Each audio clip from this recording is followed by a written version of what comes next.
Bismillahirrahmanirrahim. Assalamualaikum warahmatullahi ta'ala wabarakatuh.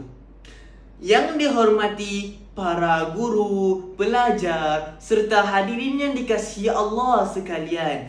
Alhamdulillah, segala puji bagi Allah Subhanahu wa taala yang telah mengurniakan kita nikmat iman, Islam dan kemerdekaan.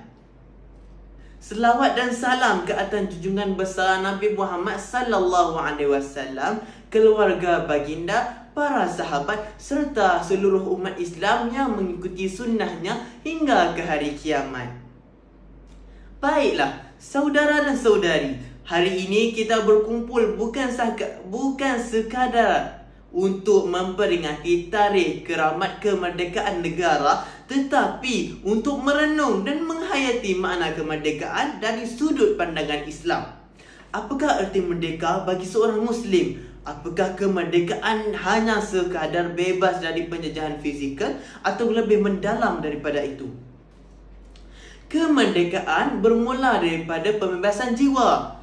Islam mengajar kita bahawa kemerdekaan yang sebenar ialah apabila manusia bebas daripada menyembah selain Allah, bebas daripada tunduk kepada hawa nafsu, bebas daripada belenggu kejahilan dan bebas daripada sistem yang menindas. Firman Allah Subhanahu wa taala yang telah dinyatakan dalam Al-Quran, surah Al-Furqan ayat 43 yang menyatakan bahawa tanpa bimbingan wahyu, manusia mudah terperangkap dalam penjajahan batin yang lebih halus tetapi berbahaya. Kemerdekaan ialah amanah dan tanggungjawab. Islam tidak mengajar kita untuk bebas tanpa batas. Sebaliknya, kemerdekaan datang bersama tanggungjawab. Kita bebas untuk memilih, tetapi pilihan itu mesti berpandukan rakyat. Kita bebas untuk bersuara, tetapi suara itu mesti membawa kebenaran dan keadilan. Kita bebas untuk hidup, tetapi kehidupan itu mesti memberi manfaat kepada orang lain. Rasulullah SAW ketika membina negara Madinah tidak hanya membebaskan umat Islam, tetapi juga menegakkan sistem yang adil untuk semua kaum. Piagam Madinah menjadi bukti bahawa kemerdekaan dalam Islam adalah asas kepada perpaduan dan keharmonian. Kemerdekaan ialah perjuangan yang berterusan. Merdeka bukan titik akhir, tetapi titik permulaan. Kita mesti terus berjuang menentang penjajahan moden.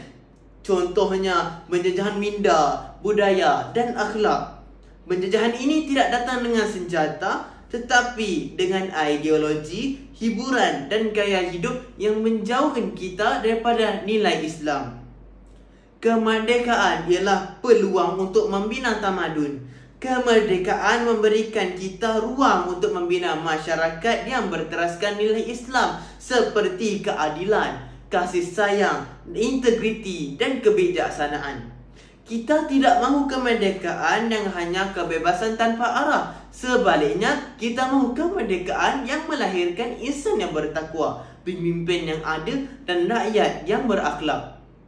Maka, marilah kita hayati kemerdekaan ini dengan jiwa yang merdeka, akal yang tajam dan hati yang bersih.